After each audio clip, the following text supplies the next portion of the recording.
जय भीम मित्रांनो, तथागत टीव्ही चॅनलतर्फे घेण्यात येणाऱ्या भीमपुत्र या मालिकेमध्ये आपण नेहमीच प्रेरणादायी व्यक्तिमत्वांना बोलवत असतो। आजच्या भागामध्ये आपण सुखदेवराव इंगोले सरांना आपण इथे बोलावलेलं आहे आणि आज आपण त्यांचा पूर्ण जीवन प्रवास समजून घेणार आहोत। तळागाळातल्या लोकांसाठी सामाजिक कार्यकर्त्यांना खूपशा अडचणी येत असतात, पण त्या अडचणींवर मात करून सुद्धा आपण काम करू शकतो हे आपल्याला सरांना बघितल्यावर नक्कीच कळते। तर आज आपण सरांकडून अशा त्यांच्या वैयक्तिक आयुष्यातल्या तसेच सामाजिक आयुष्यातल्या खूपशा गोष्टी समजून घेणार आहोत। तर तुमचं इथे स्वागत करते मी सर। सर सगळ्यात पहिले तर सविस्तर तुमचा परिचय द्यावा अशी मी विनंती करते। मी माझं नाव सुखदेवराव राघोजी इंगोले, राहणार मूळचं गाव आहे वाघोडा, तहसील नांदगाव खंडेसर, जिल्हा अमरावती। तिथंच माझं एज्युकेशन वगैरे तिथेच झालं, शिक्षण। फार खडतर प्रवास झालेला आहे जीवनातला, कारण एज्युकेशन काही त्यावेळेस जे प्रसंग होते साधं जेवायला भेटायचं नाही, आणि तो काळ जर बघितला तर फार वाईट होता तो। आणि ते आठवण येतात कधी कधी समाजामध्ये। ढोरं राखणारा, सालाना राहणारा मनुष्य लोकांच्या, त्यावेळेस माझा तो प्रवास त्या ठिकाणी गावामध्ये असा झाला। 1975ला मी अमरावतीकडे लँड केलं आणि या ठिकाणी विंशाण्या, रद्दी पेपर, आंबे, फ्रूट असं विकण्याचा व्यवसाय सुरू केला। अच्छा। त्यामध्ये माझी प्रगती होतच राहिली, कमाई करणं सुरूच होते। त्यामध्ये मग 80ला माझं 79ला लग्न झालं। लग्न झाल्यानंतर प्रथम 79ला लग्न झालं, 6 महिने झाल्यानंतर नामांतराची लाट आली बाबासाहेबांच्या संदर्भामध्ये। आणि सगळे लोक चाला बाबासाहेबांचं नामांतर भेटलं पाहिजे, आणि एवढं काही कळत नव्हतं एवढं, बरोबर आहे। पण बाबासाहेबांबद्दल बाबासाहेबांनी खूप केलं, बा आपल्यासाठी खूप केलं, फक्त एवढं समजायचं म्हणून शाण्या मग आम्ही त्या मोर्चामध्ये सामील झालो। आणि गावातून 30 ते 35 लोक घेऊन शाण्या मी सुलतानपूर चांदूर रेल्वेला इथे आलो। इथून शाण्या त्या गाडीमध्ये बसलो फुकटाच्या, आणि आम्हाला भुसावळला अटक झाली। बापरे। अटक झाल्यानंतर आम्हाला मग धुळेला नेलं त्यांनी। धुळेला नेल्यानंतर जिद्द एकच होती सगळ्यांची, सगळा समाज पलटलेला होता त्यावेळेस, इतर लोक पण त्यामध्ये सहभागी झाले होते। झाल्यानंतर आम्ही धुळेच्या जेलमध्ये आम्हाला अटक केल्यानंतर संध्याकाळी आम्ही रेल्वे स्टेशनला होतोय, आणि त्यावेळेस आम्हाला भुका लागल्या भयान, पण त्या गावकऱ्यांनी काही केलं, झोड्या भरू भरू भाकरी आणल्या समाजातून मागून, वायले कुटके वगैरे हे आम्ही खाल्ले। पण मला एकच जिद्द होती, अरे इथल्या लोकांचे ते हॉटेल आहेत, मग माझे ज्या संघ जे आले होते 15 लोक, त्यांना मी हॉटेलात नेले।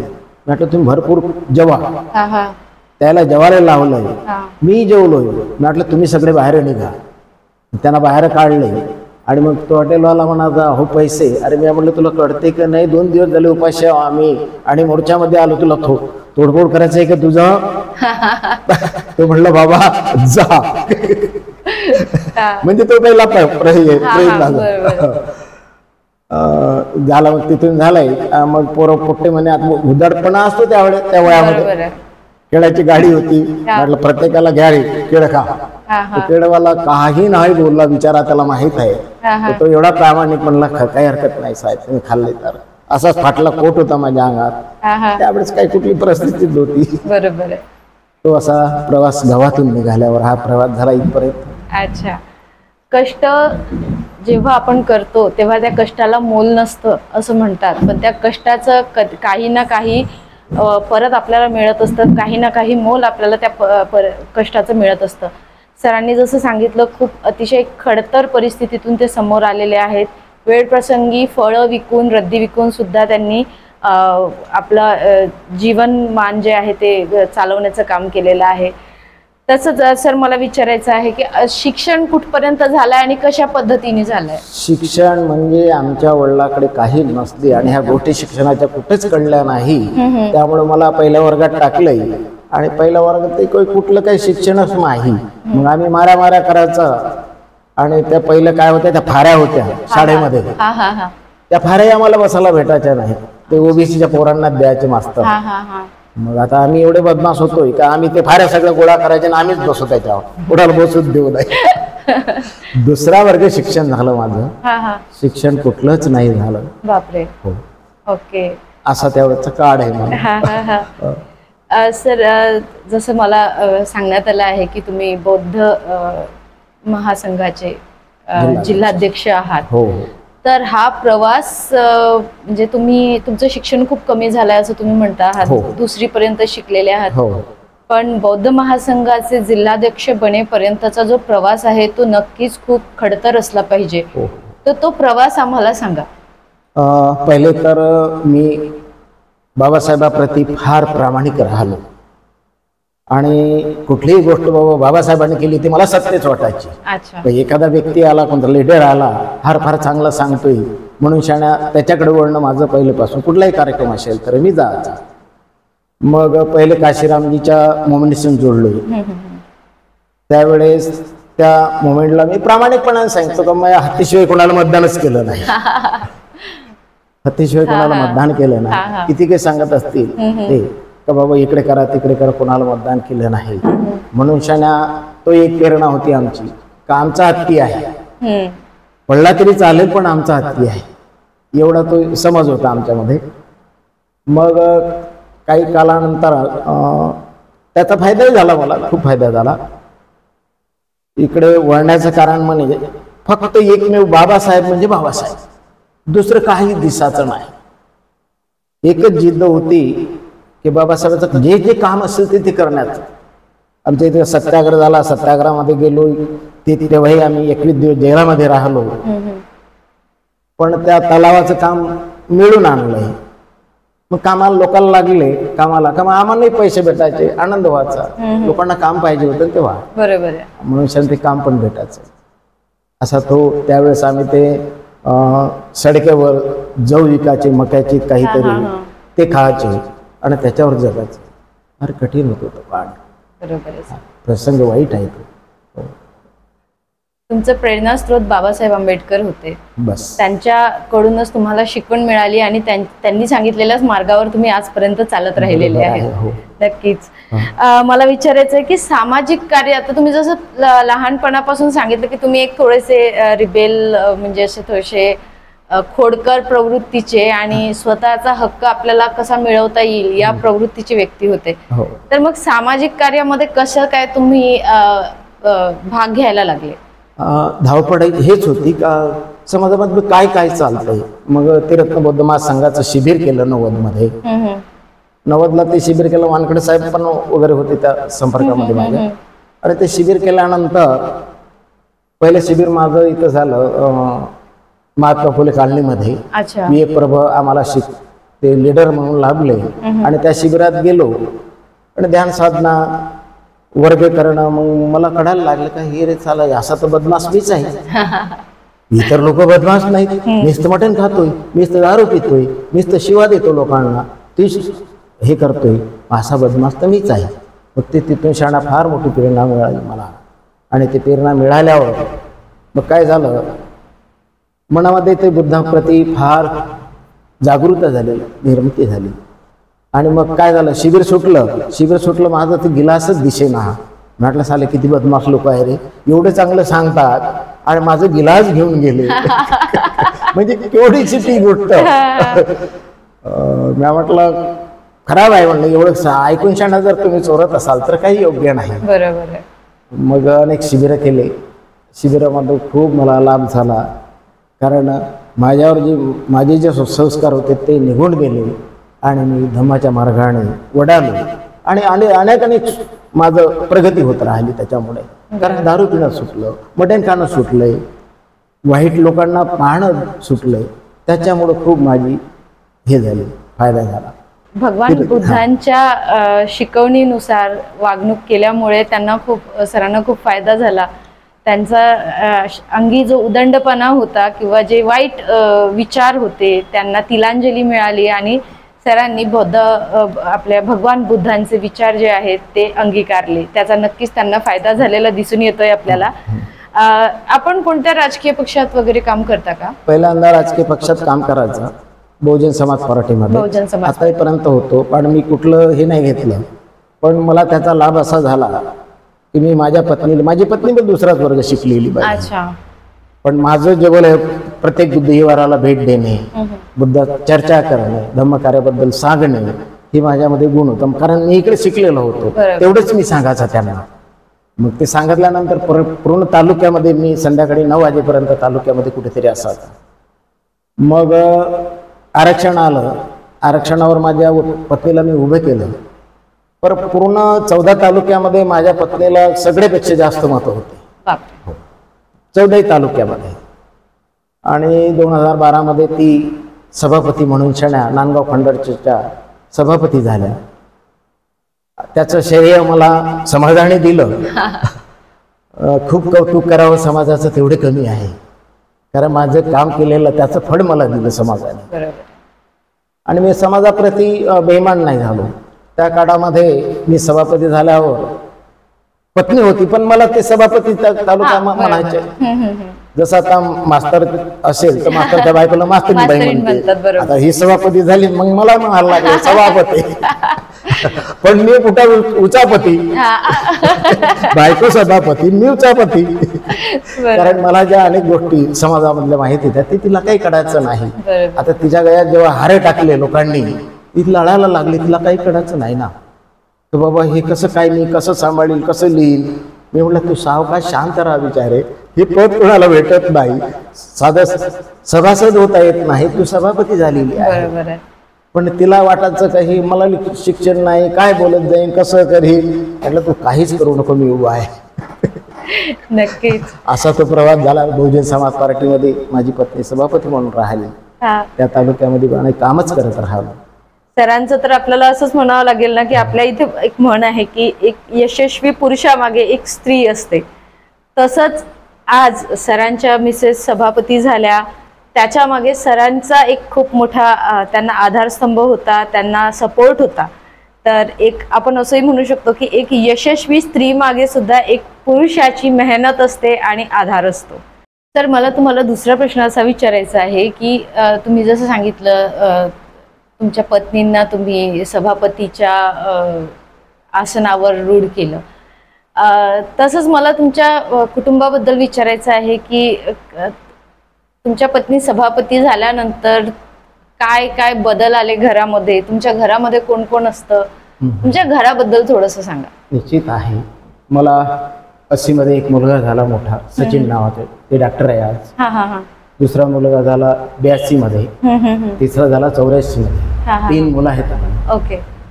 सचिन, शैलेश आणि मंगेश, अच्छा, असे 3 मुलं आहेत.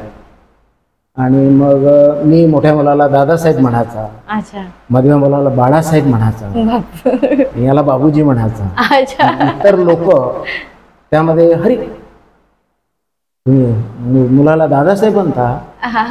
मग इतरापाशी गेलं तर एक दिवस त्या मधल्या मुलाची गाडी पकडली. मग मी पोलीस स्टेशनला गेलो, त्याची गाडी पकडली. तर बाबा म्हणे असं असं झालं. म्हटलं मग त्याला घेऊन गेलो. म्हटलं बाळासाहेब यांनी पकडली का तुमची गाडी? तर ती जमदार पाहत होते माझ्याकडे.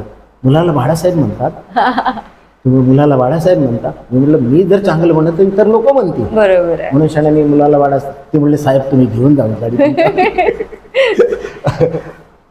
तो एक प्रसंग आहे. मोठा मुलगा माझा डॉक्टर आहे, MBBS MD आहे. बापरे. माझी सुनबाई पण MD आहे, ती पण स्त्री रोग तज्ञ आहे, ऑर्थोपॅटिक आहे. असे ते दोनही मुलं शिक्षक आहेत. आणि दुसरा मुलगा दुसऱ्या नंबरचा MBA झालेला आहे. अच्छा. सुनबाई इंजिनियर आहे दुसऱ्या नंबरची. तिसऱ्या मुलाचं जरा हे झालेलं आहे, त्याचं नाही राहिलं, त्याचं तो BSc झालेला आहे. अच्छा अच्छा. असा खडतड प्रवास आहे. पण मुलांना शिकताना मी एकच सांगितलं, फक्त तुम्ही शिका.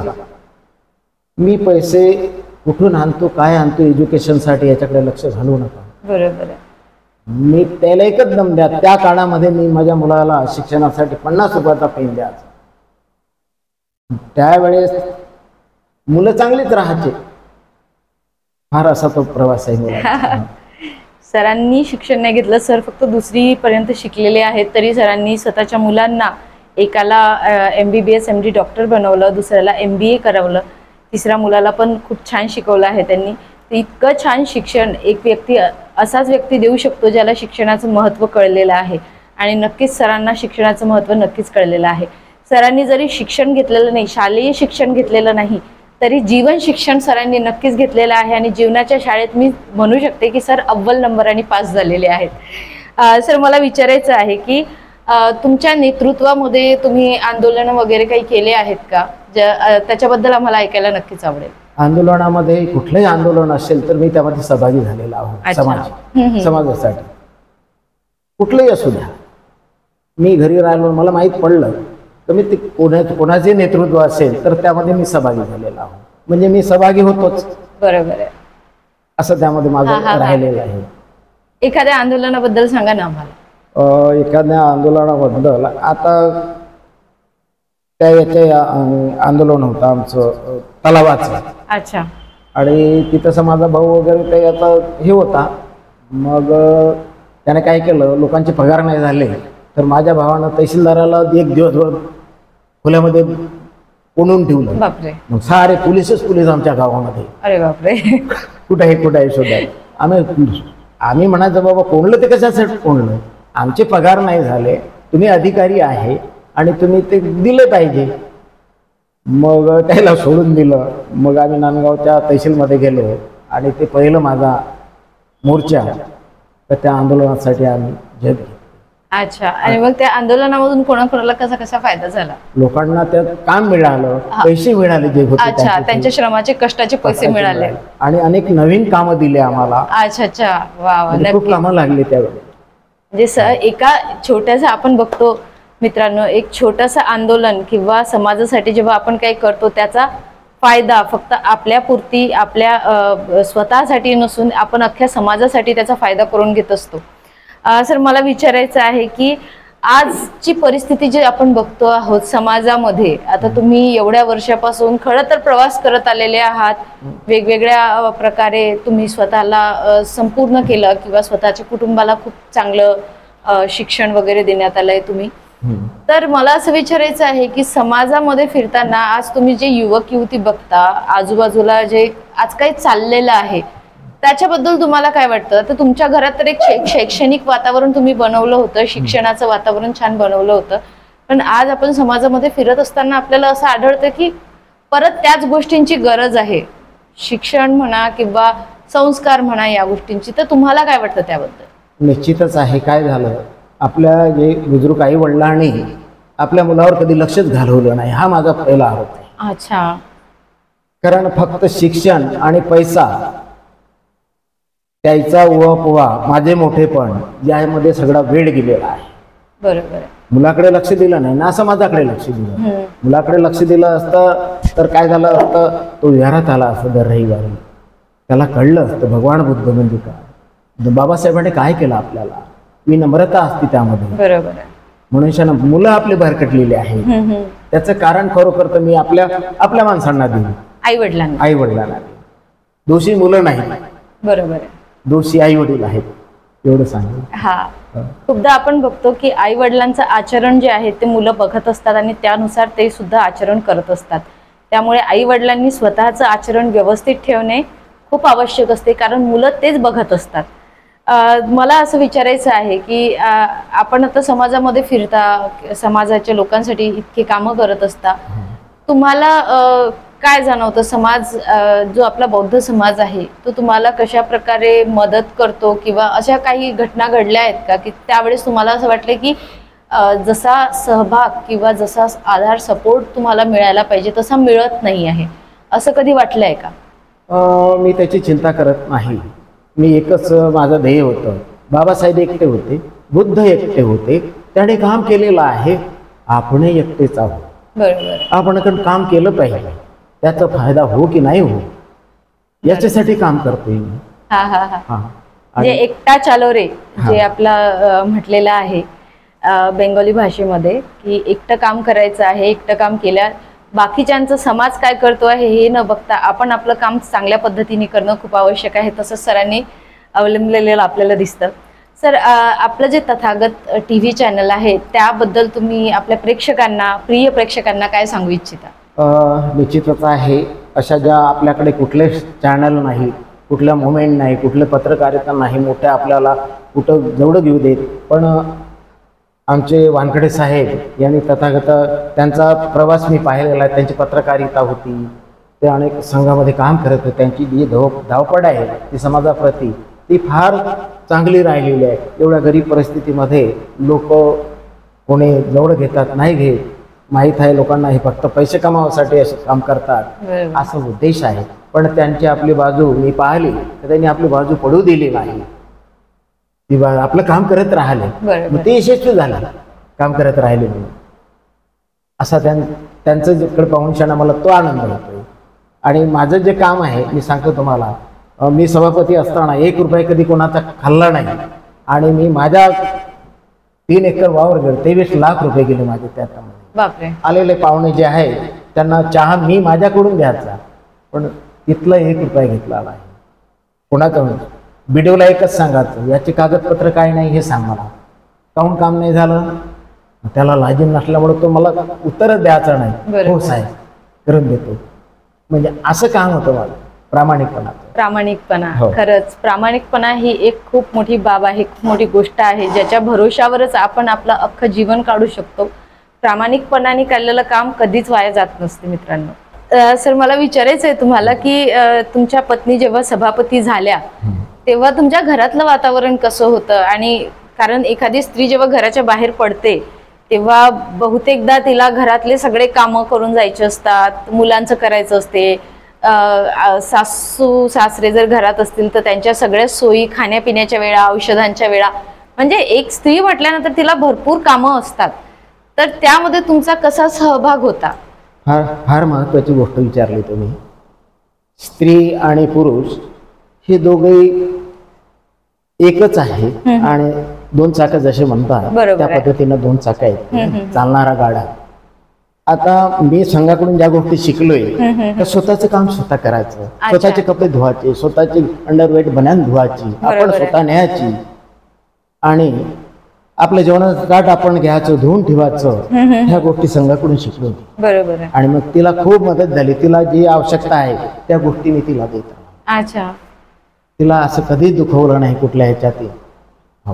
मग मॅडमला काही आता निर्णय वगैरे घेताना काही अडचण आली तर त्यामध्ये तुमचा सहभाग कसा? त्यामध्ये निर्णय घ्यायची म्हणजे जी माझं तिकडे जी शाप पडलेली होती त्या लोकांवर, कुठलाही निर्णय असेल तर तो माझा पीए घ्यायचा.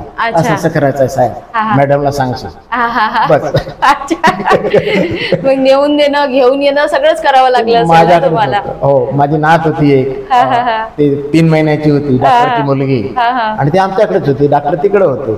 मग ते आमच्या बरोबरच राहायची. ही जर मीटिंगला असली ते पोरगी शिव करायची, ते मी धुवायचा नाही. बरोबरच आहे. आणि मग तिला ती अशी मदत करावं लागली. मला कुठे जायचं असलं तर माझ्याच कारमध्ये आणि सोबत जायचं. अच्छा. म्हणजे असं काहीच तिला भासू दिलं नाही. स्त्री आणि पुरुष संसाराचे 2 चाकं म्हणतात, ते सरांनी सार्थ करून दाखवलेलं आहे. स्त्री पुरुष समानता जेव्हा आपण हा शब्द उच्चारतो तेव्हा तो आपल्या घरापासून सुरुवात व्हायला हवी. त्याचं उदाहरण सरांनी दिलेलं आहे. घरापासून त्यांनी सुरुवात केली स्त्री पुरुष समानतेची. तसेच तथागत बुद्धांच्या शिकवणीनुसार त्यांनी स्वतःचे कामं स्वतः केल्यामुळे किंवा ती एक विचारसरणी त्यांच्या मनावर बिंबवल्या गेल्यामुळे ते त्यांना खूपसं असं जड गेलं नाही, आपण असं म्हणू शकतो. तसेच सरांनी आपल्याला सांगितलं की ते त्यांच्या मुलांची नावं दादासाहेब, बाळासाहेब, भाऊसाहेब अशा पद्धतीने ठेवले आहेत. म्हणजे ही किती मोठी विचार करण्यायोग्य गोष्ट आहे की तुम्ही स्वतःच्या मुलांना जर घरातूनच रिस्पेक्ट द्याल, एक आदरणीय व्यक्तिमत्व समजाल, त्यांचं एक व्यक्तिमत्व आहे असं समजाल, तर ते पुढे जाऊन काहीतरी चांगलं नक्कीच करतात असं आपल्याला सरांकडून कळलेलं आहे. शालेय शिक्षण नाही पण जीवनाच्या शिक्षणात सर नक्कीच तुम्ही पहिल्या नंबरने पास झालेले आहात असं आपण म्हणू शकतो. यशस्वी आहे भगवंतामुळे, मी खूप यशस्वी आहे आणि मी खूप समाधान आहे. कारण एक ढोर चालणारा माणूस आज विमानानं जातोय, मला मुलांचा आनंद होणार नाही का? बरोबर आहे. बरोबर आहे सर. आणि मग मुलगा विचारतोय मला काय करतोय, तिथून तिकीट काढून दिले की बाबा लखनौला उतरायचं आहे, तिथून दुसरं विमान पकडायचं. अरे मी म्हटलं तू काळजी करू नको, मी जरी येणार नाही असेल काळजी करू, मला बोलता येतं लोकांबरोबर, मी विचारेल, गरज पडली तेव्हा मदत मागताच येते आपल्याला येतो ना. तुम्ही बोलल्याशिवाय इतर मदत करणार नाही. बरोबर आहे. मनुष्याने आपण इतरांना आपण कमी लेखू नये कधी. बरोबर आहे. मनुष्याने हा माझ्यामधला भाव होता नेहमी. नक्कीच मागल्याने मदत नक्कीच मिळते. तुम्ही जोपर्यंत कोणाला मदत मागणार नाही तोपर्यंत तुम्हाला मदत मिळणार नाही. नक्कीच खूप छान अशी गोष्ट सरांनी सांगितलेली आहे.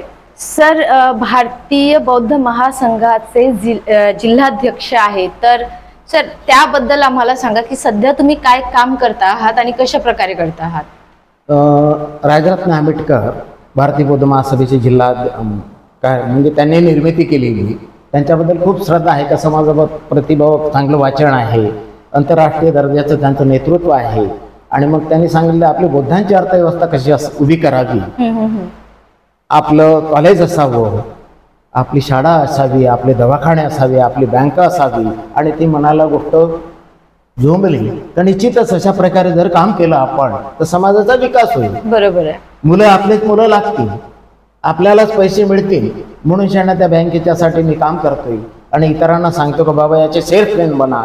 सगळे लोक सांगतात हो हो चांगलं काम आहे, हो मस्त आहे, हो यानं विकास होते, हो, पण 2610 रुपये घेऊन शाळा शेअर द्यायला कोणी तयार नाही. असं समाजाचं काम चाललेलं आहे. आणि काय करावं, कुठेही पाहता होणारच नाही. एवढे चांगल्या कामाला जर हातभार लावत नसतील समाज, कोण्या कामाला हातभार लावतील. बरोबर आहे. आम्हाला सुद्धा हाच अनुभव येतो आहे सर. सगळे लोक आमच्या तथागत टीव्ही चॅनलचं खूप कौतुक करतात, म्हणतात की तुम्ही खूप चांगलं काम करतात आहात, समाजासाठी खूप चांगलं काम करता आहात. पण जेव्हा एखादं योगदान द्यायचं पाळी येते तेव्हा खूप कमी लोक असतात जे योगदान देतात. सेम तुम्ही जसं म्हणाले की तुम्ही बँकेचं काम करतात आहात आणि त्याच्यामध्ये 2600 रुपयामध्ये शेअर्स घ्यायला लावत आहात, पण लोक त्यामध्ये सुद्धा योगदान देत नाही आहेत. बरोबर आहे. बरोबर आहे. मनुष्याला फिरत असताना अनेक मी मिटिंगा घेतोय, सांगतोय, मिटिंगला बोलावलं तर मिटिंगला येत नाही, पण मी जाणून बुजून बुद्धिवारात जातोय आणि लोकांना सांगतोय. काही लोक झालेले आहे, माझे 300 लोक झालेले आहे, पण इतरांपर्यंत ह्या बाबी जेव्हा कळतील खरोखर समाजाच्या हिताच्या असेल तर लोकांनी इकडे 2610 रुपयाचा सेल्स भरून शाणा आपल्या इथं अमरावती जिल्ह्याची बँक निर्माण करावी एवढीच मी लोकांना विनंती करतोय. खरोखरच हे समाजाच्या हिताचं आहे. 2610 रुपयाचे कितीतरी रुपये आपल्या लोकांचे गेलेले आहेत. मनुष्याने समाजासाठी एवढं तरी काम करावे लोकांनी, हा माझा त्याच्या मागचा उद्देश आहे.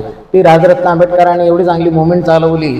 जर कॉलेज आपले असेल तर तिथं मुलं आपले शिकतील, दवाखाना आपला असतील तर पोरी आपल्या लागतील, मुलं आपले लागतील, दवाखान्यात आपल्याला फ्री भेटेल, शाळा आपली असेल तर लेक्चरर आपले लागतील, बँकेमध्ये मुलं मुली आपल्या लागतील, कर्ज आपल्याला मिळेल. म्हणजे सगळ्या गोष्टी अर्थव्यवस्थेची उभा करणारा तो एकमेव राजरत्न आंबेडकर साहेब हे मला दिसले, म्हणून त्यांना त्या मोमेंटशी मी काम करत आहे. अच्छा, नक्कीच समाजातील आता येणारे जे युवा पिढी आहे त्यांच्या भवितव्यासाठी आपण काही ना काही नक्कीच करायला पाहिजे. सर बँकेचं एक खूप चांगलं प्रेरणादायी असं काम करतात आहे. 2610 रुपयामध्ये ते शेअर देतात आहेत, तर नक्कीच समाजाने त्यांना त्यामध्ये मदत करावी आणि स्वतःचं सुद्धा भलं करून घ्यावं. कारण उद्या पुढे चालून त्या बँकेमधून जे कर्ज मिळणार आहे किंवा तिथे जे काम करणारे कर्मचारी असतील ते समाजातीलच मुलं मुली असतील, हे नक्कीच खूप चांगली गोष्ट आहे सर. तर सर मला तुम्हाला आता विचारायचं आहे की आपलं जे तथागत टीव्ही चॅनल आहे त्याच्याबद्दल आपल्या प्रेक्षकांना काही आवाहन करू इच्छिता का तुम्ही? निश्चितच आहे.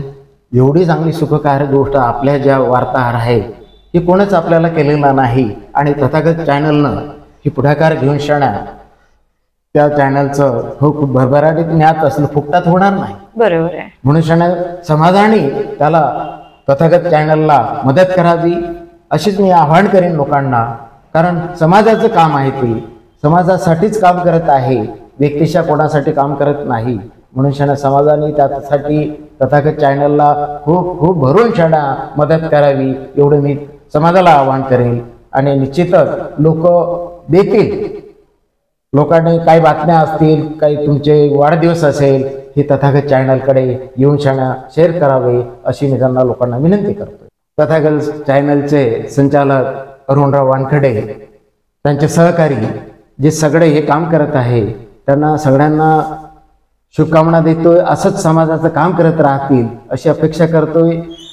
ही TV अनेक लोकांपर्यंत पोहोचेल आणि लोकांचं याच्यापासून चांगलंच होईल, फायदाच होईल समाजाचा. याबद्दल मी अरुणराव वानखडे यांना खूप खूप धन्यवाद देतोय. त्यांच्या चमूला, त्यांच्या कार्यकर्त्यांना सगळ्यांना धन्यवाद करतोय. खूप खूप धन्यवाद सर. जय. बघितलं मित्रांनो, एक व्यक्ती ज्यांनी शालेय शिक्षणामध्ये जास्त काही करू शकले नाही पण जीवनाचे शिक्षण खूप चांगल्या पद्धतीने घेतलेलं आहे. अशाच पद्धतीने नवनवीन व्यक्तिमत्वांना आपण ह्या मालिकेमध्ये घेऊन येणार आहोत. तथागत TV चॅनल तर्फे घेण्यात येणाऱ्या भीमपुत्र या मालिकेमध्ये मी सोनाली पांडे आपणा सर्वांची रजा घेते. जय भीम.